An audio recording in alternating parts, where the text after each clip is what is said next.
Très ravi de vous savoir nombreux en train de nous suivre, bien-aimés dans le Seigneur, chers internautes, bonjour, bonsoir, et bienvenue encore dans cette émission qui est devenue la vôtre, le chrétien et la Bible.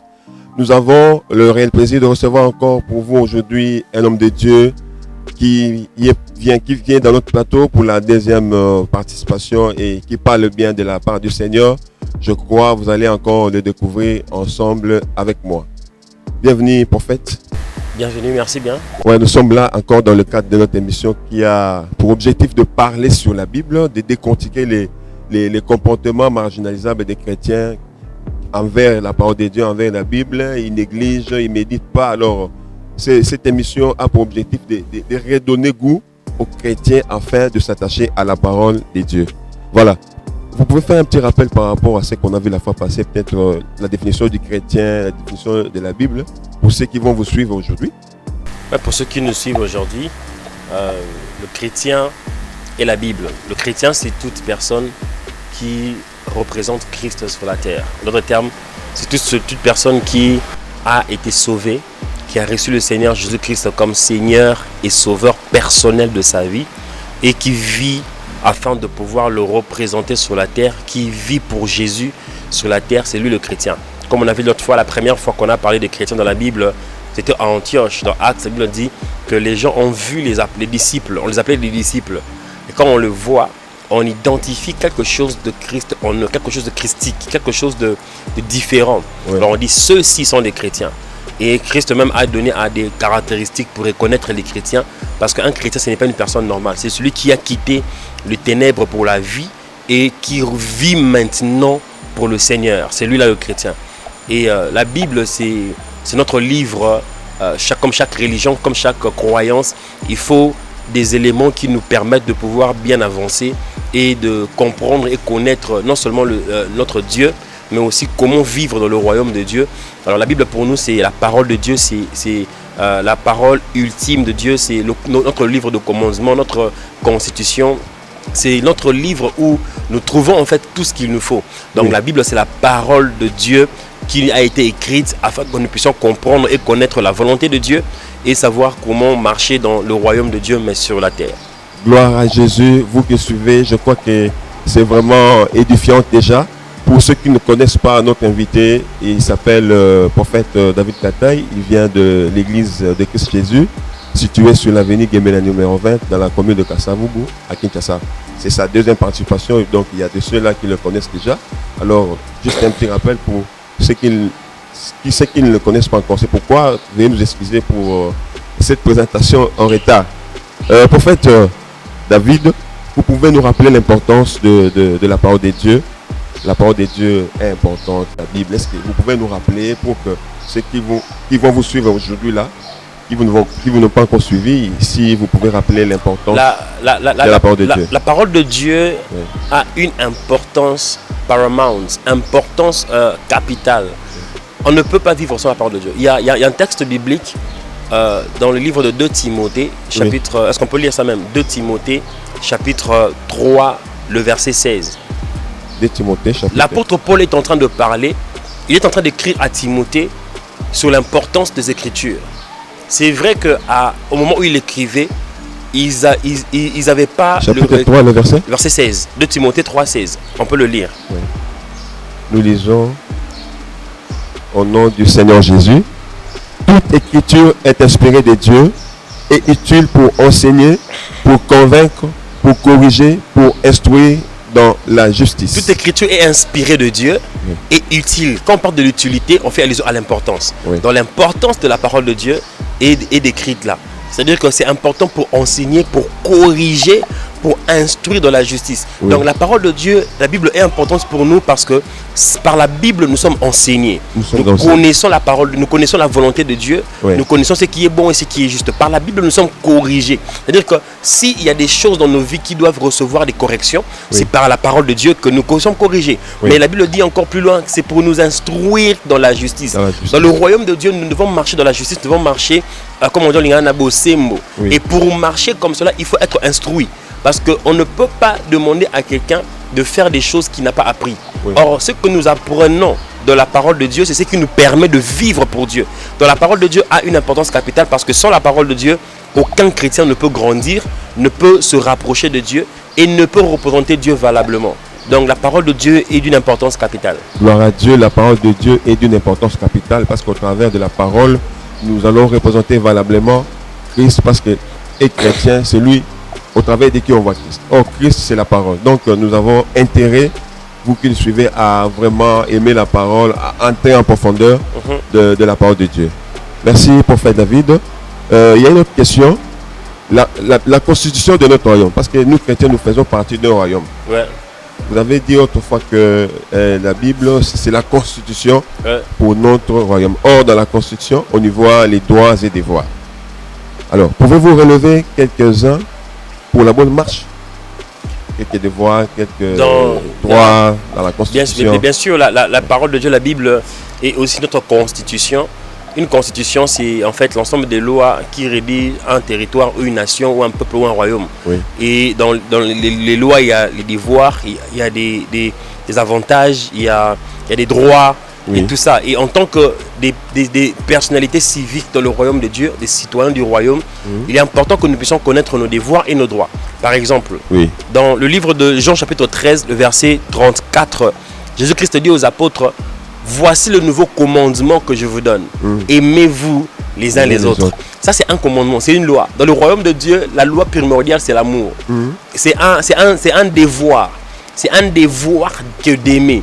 Si tu es enfant de Dieu, tu es citoyen du royaume de Dieu et que tu n'aimes pas, c'est impossible. Christ a dit, c'est en ceci qu'on reconnaîtra que vous êtes mes disciples. En d'autres termes, pour être reconnu citoyen du royaume, l'une des caractéristiques les plus importantes, c'est aimer. Donc c'est un devoir plutôt de tout citoyen du royaume de Dieu d'aimer son prochain. Même si, oh non, il m'a fait ceci, il faut l'aimer. C'est ton devoir de l'aimer. Ça, c'est un devoir. Mais parmi les droits, par exemple, dans Éphésiens, chapitre 1, Paul dit que nous sommes bénis de toutes sortes de bénédictions spirituelles dans les lieux célestes en Christ Jésus. Ça, ce sont tes droits. C'est-à-dire que Christ est déjà mort.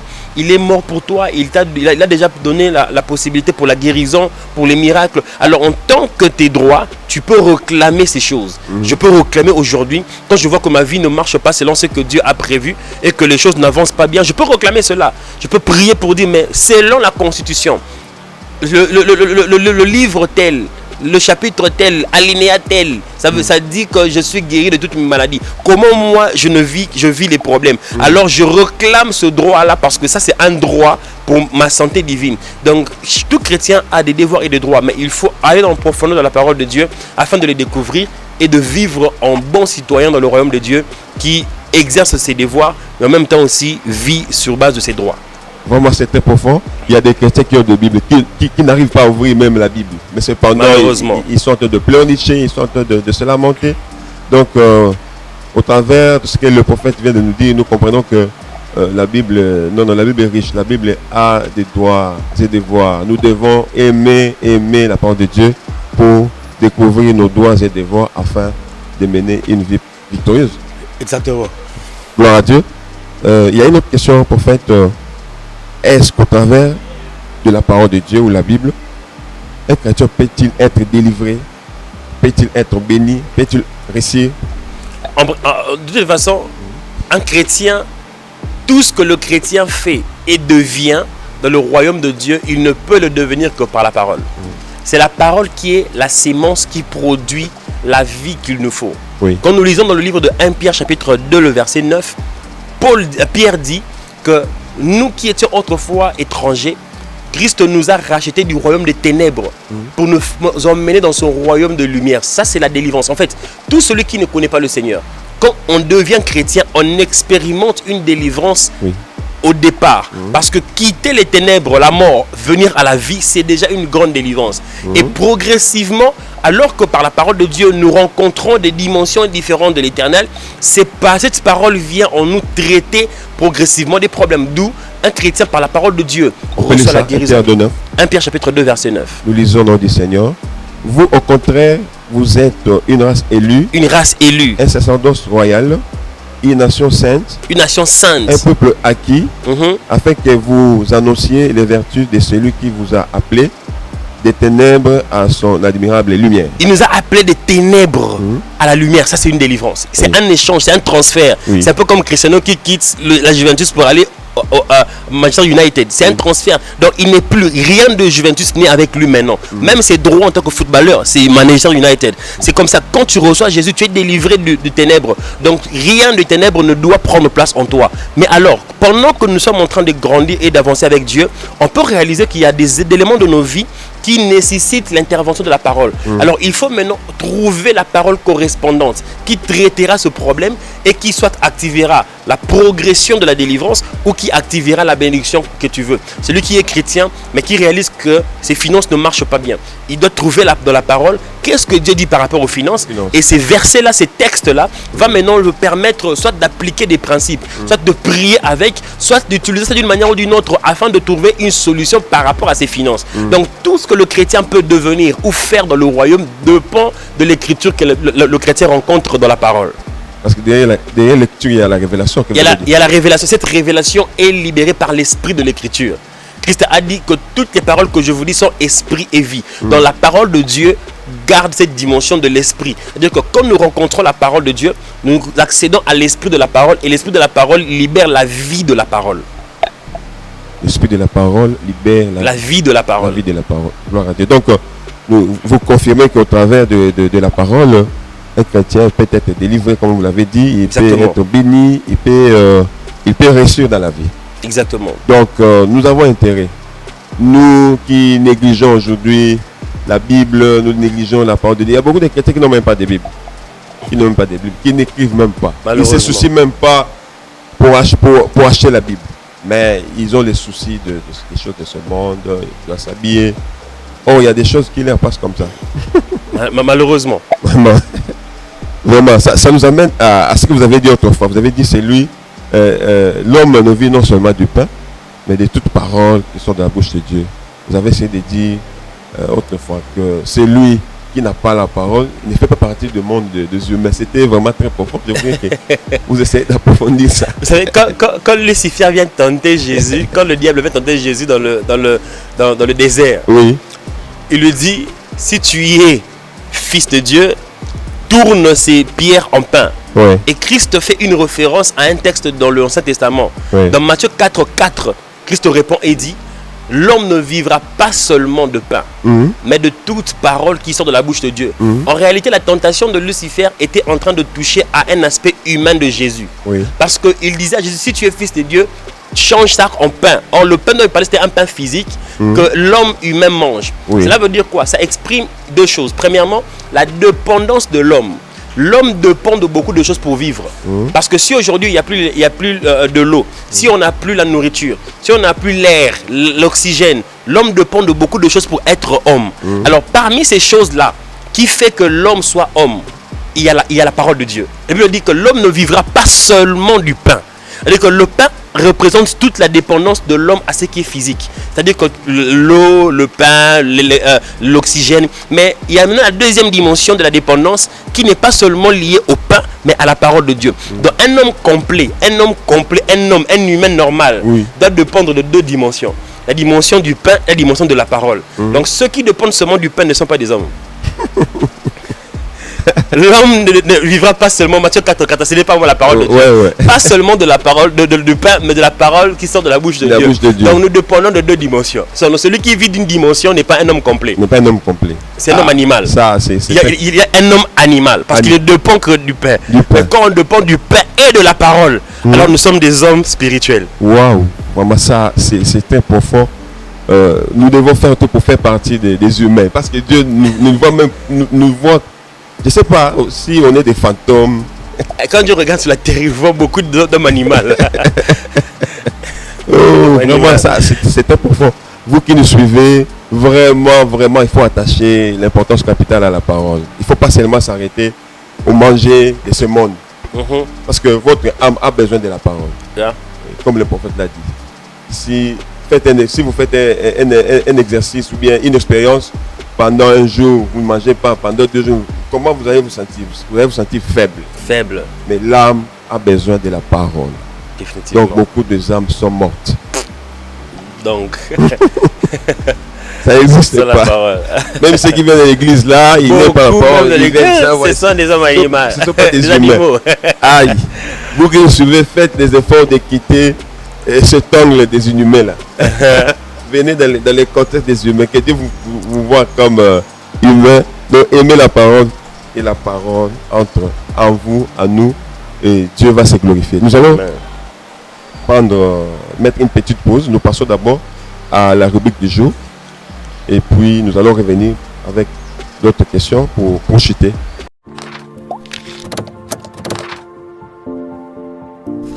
La rubrique du jour consiste au verset que vous avez lu, vous avez médité personnellement.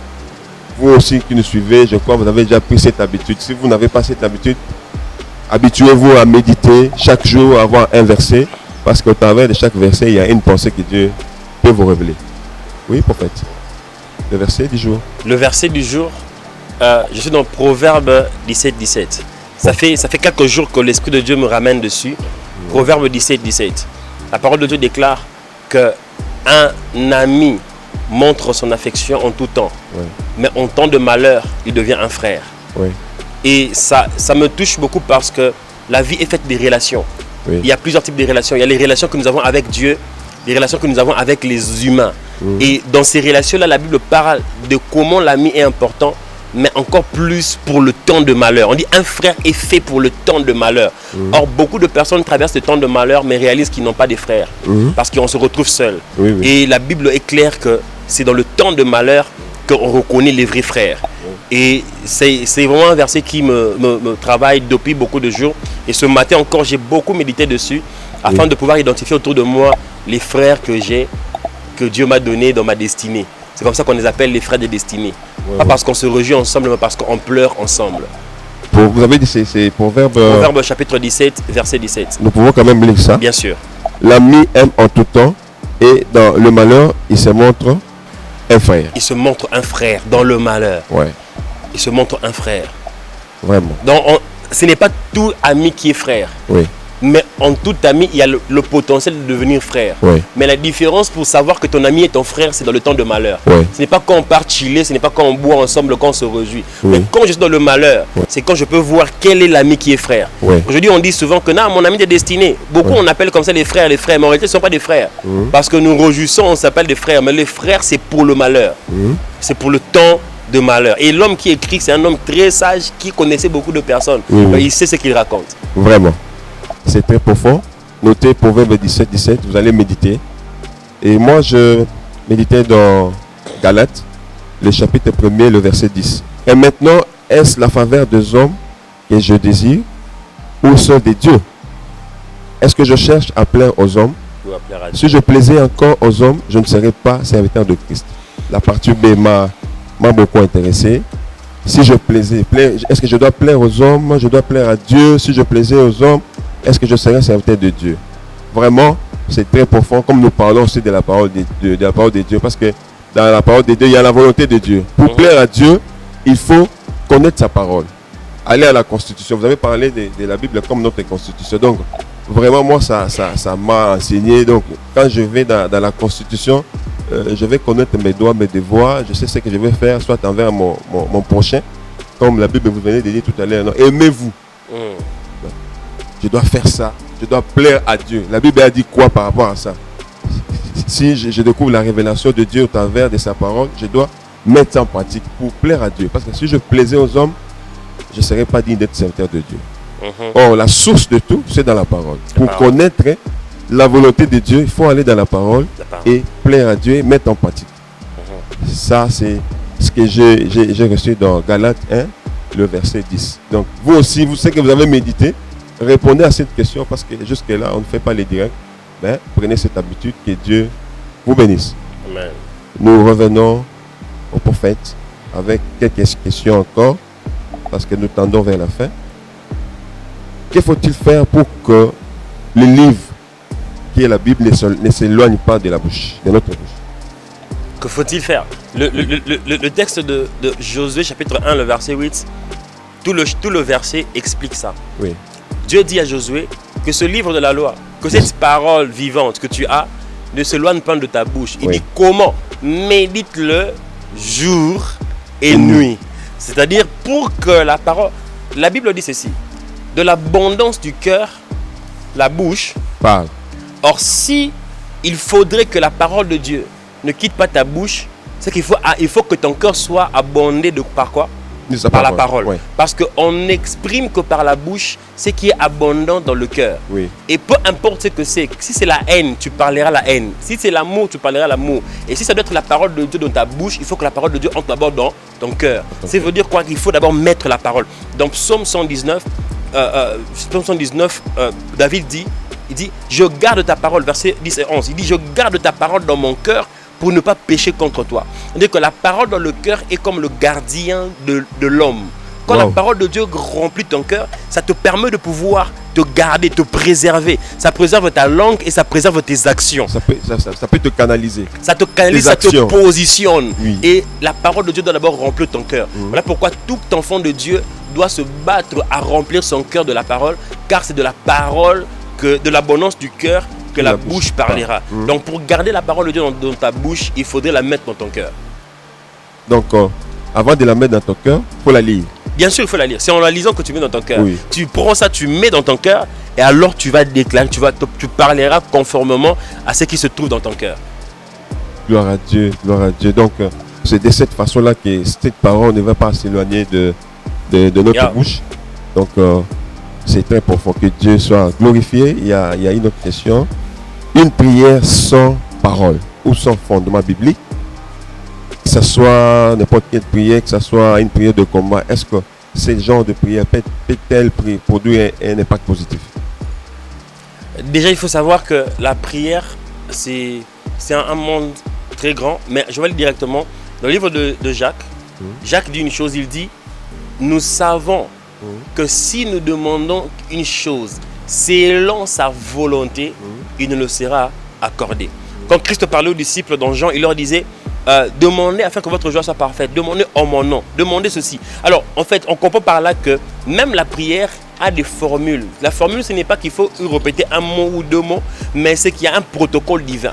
Et le protocole divin tourne autour de la parole de Dieu. Jacques a dit clairement que si nous demandons selon sa parole, ça veut dire qu'il nous faut connaître la parole, la volonté de Dieu, et c'est sur base de ça qu'on doit faire notre demande. Oui. Donc un enfant de Dieu qui prie, mais qui ne connaît pas la volonté de Dieu par rapport à la situation, tu peux perdre ton temps dans la prière pour une chose que Dieu a déjà décidé que ça ne va pas se passer. Toi tu perds 5 ans, tu pries Seigneur, Seigneur, Seigneur, mais tu ne vois aucun résultat. Et puis tu dis à Dieu, mais comment je prie sans résultat? Il te dit, mais c'est que tu cherches. Est-ce que ma parole, c'est un peu comme un enfant. Supposons que vous êtes père, vous avez des enfants, et vous avez un enfant qui a à peine 7 ans, ou même 6 ans.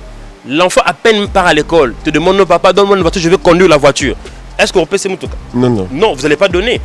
Même si l'enfant pleure chaque nuit, papa, je veux la voiture, je veux la voiture. Vous n'allez pas donner la voiture parce que il ne connaît pas ce que la voiture, il ne sait pas conduire toutes ces choses. Ce qui veut dire que si l'enfant connaît la volonté du Père, si l'enfant connaît sa position auprès du Père, l'enfant demandera les choses que le Père peut faire pour lui et que les choses qui peuvent facilement être accessibles pour lui. Beaucoup de chrétiens perdent le temps de la prière et on ne voit pas de résultats parce que nous demandons sans connaître la volonté du Père, sans connaître notre position auprès du Père. Alors il y a des requêtes qui ne peuvent pas être exaucées. D'où la parole de Dieu est claire, pour être effectif dans la prière, pour avoir des résultats positifs et de l'impact, il faut d'abord connaître la parole. Parce que c'est la parole qui dirigera ta prière et qui touchera le cœur de Dieu. Très profond. Que ce soit dans la prière de combat, c'est la même chose. Toutes les prières, beaucoup d'ailleurs, parlons de prières de combat. Est-ce que vous savez qu'il y a des moments où, sans la connaissance de la parole de Dieu et la révélation de Dieu, tu peux être en train de combattre quelque chose qui n'existe pas. Paul a dit ceci, je ne suis pas en train de combattre comme quelqu'un battant à l'air. S'il dit qu'il y a des hommes, il ne combat pas comme battant à l'air, c'est qu'il y a des gens qui combattent comme battant à l'air. Or, il y a des chrétiens qui combattent des choses pour lesquelles ils ne doivent pas combattre. Parce qu'on n'a pas la parole. Or, la parole te permet de prier avec exactitude. Savoir identifier ce qu'il faut prier, ce qu'il faut combattre, ce qu'il ne faut pas combattre. Et la parole nous donne en fait les limites. Et la parole de Dieu, je vais finir avec ça, la parole de Dieu définit les limites de l'engagement de Dieu auprès de l'homme. Wow. L'engagement de Dieu auprès de nous est défini par sa parole. C'est la parole qui définit ce que Dieu peut faire ou ne pas faire pour nous. C'est la parole. Ok. Gloire à Dieu. Gloire à Dieu. Nous allons revenir avec vous pour chuter. Nous voulons donner quelque chose dans le cas de ce que nous devons retenir. Nous devons connaître la Bible on avait laissé un devoir la fois passée sur le livre de Nombres. Le livre de Nombres, c'est le 4e livre de la Bible. C'est le 4e livre de la Bible sur 66 livres. Parce que tout chrétien doit connaître la Bible contient combien de livres. Et quand on parle, par exemple, de chroniques, c'est le 4e, il doit situer. Nous sommes au livre de Nombres. Le livre de Nombres, c'est un livre qui nous parle sur des instructions que Dieu donnait à Israël dans le désert du Sinaï. Donc, il s'agissait du dénombrement des Israélites dans le désert du Sinaï. C'est le 4e livre de la Bible. Il fait partie des livres de Moïse, donc qu'on appelle le Pentateuque. Et ce livre de Nombres a 36 chapitres. On avait posé la question pour savoir le plus court et le plus long. Les plus courts de ce chapitre, il y en a 2. Il y a le chapitre 17 et le chapitre 36 qui contient 13 versets. Et le plus long de ce chapitre, c'est le chapitre 7. Voilà. Le chapitre 7, il contient 89 versets. Et pour le livre de Nombres, si vous faites un total de versets, nous avons 1288 versets. Wow. Pour le livre seul de Nombres. Or, si vous lisez ne fût-ce que le livre de Nombres, là, Dieu peut aussi vous révéler des paroles, peut aussi vous parler. Donc, vous comprenez que la Bible est très, très riche. Nous revenons à vous, prophète. Avant de chuter, il y a une soeur qui nous a suivis, qui avait posé une question. Elle dit, pour ceux qui ont la faiblesse de lire, qu'est-ce qu'ils peuvent faire? Parce que vous rendez compte, il y a de ceux-là qui fêtent seulement, ils fêtent même pendant 10 minutes, il est fatigué. Maintenant, quelle est la tactique qu'ils peuvent appliquer pour vraiment s'accoutumer à la lecture de la parole? Et quelle est la version la plus aisée selon vous? Parce que la fois passée, vous avez utilisé une version là, quand vous lisez Josué 1, tout ça. Pour répondre à la question de l'internaute, de la sœur, Oui. Je dirais que d'abord la lecture, c'est d'abord une culture. Hein. Oui. Il y a beaucoup de personnes qui n'ont pas la culture de lecture, ce qui fait que ça devient difficile. Oui. Mais malgré ça, si la sœur a fait l'école, Oui. si la sœur a étudié, Oui. même si la lecture est difficile pour elle, parce qu'elle doit passer l'examen, elle se force à lire, parce qu'il y a des choses qu'elle doit comprendre. Alors la parole de Dieu, elle doit se forcer. Il faut que nous puissions fournir des efforts pour pouvoir être en mesure de nous connecter à cela. Mais à part cela, aujourd'hui nous avons des Bibles en audio. Et dit aussi, je vais ajouter, il dit aussi, oh non, par exemple, les livres de chroniques là, chroniques, vous trouvez c'est presque la même chose, ça donne pas goût pour lire. Non, oui, ça c'est parce que elle n'est pas encore habituée. Vous savez, les choses de l'esprit, Oui. plus tu le fais, plus le goût de le faire augmente. Moins tu le fais, moins tu as le goût. C'est parce qu'elle n'a pas encore commencé à vraiment s'y mettre. Dès qu'elle commence à s'y mettre, le goût s'active en elle. Ça va laisser en fait en elle une soif de toujours lire les mêmes choses. La Bible, c'est le même livre que nous lisons depuis des années. Oui. Mais pourquoi même certains versets, on les a lus, on les relit encore et encore, mais on trouve toujours ça intéressant. Parce que la parole de Dieu n'est pas limitée par ce qui est écrit, mais l'esprit derrière peut utiliser ce qui est écrit, nous donner beaucoup de facettes du même verset.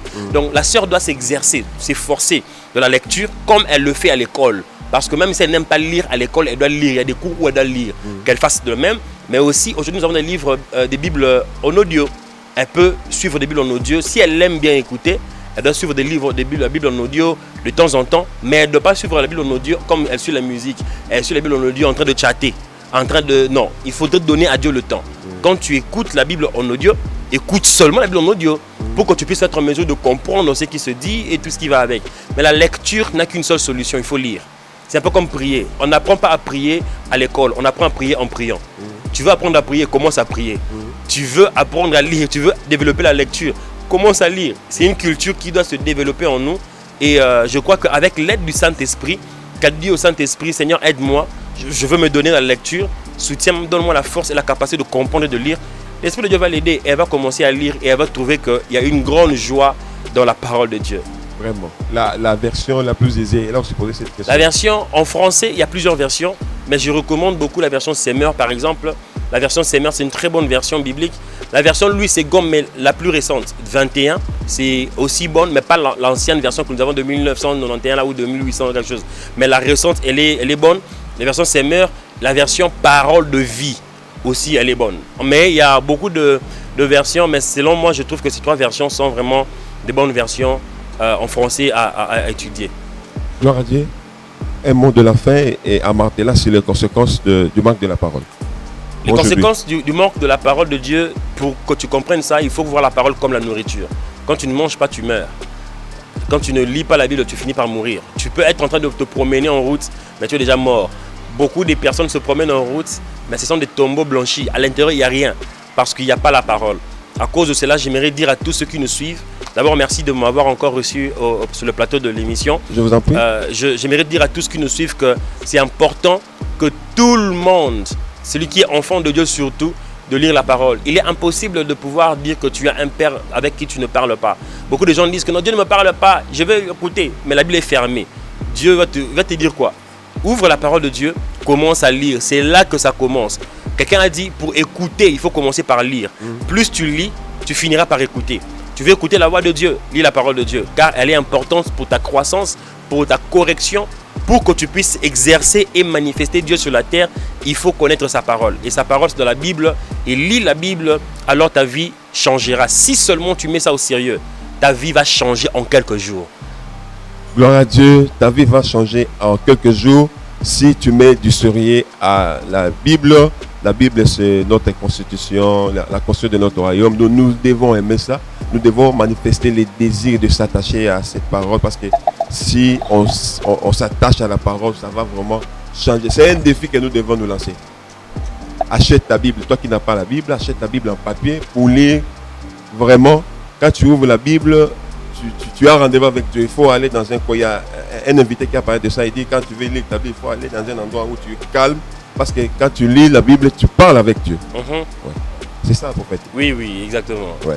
Donc, quand tu veux lire, tu viens dans un endroit où il y a du calme pour parler avec ton Dieu. Dieu va te parler, Dieu va t'inspirer.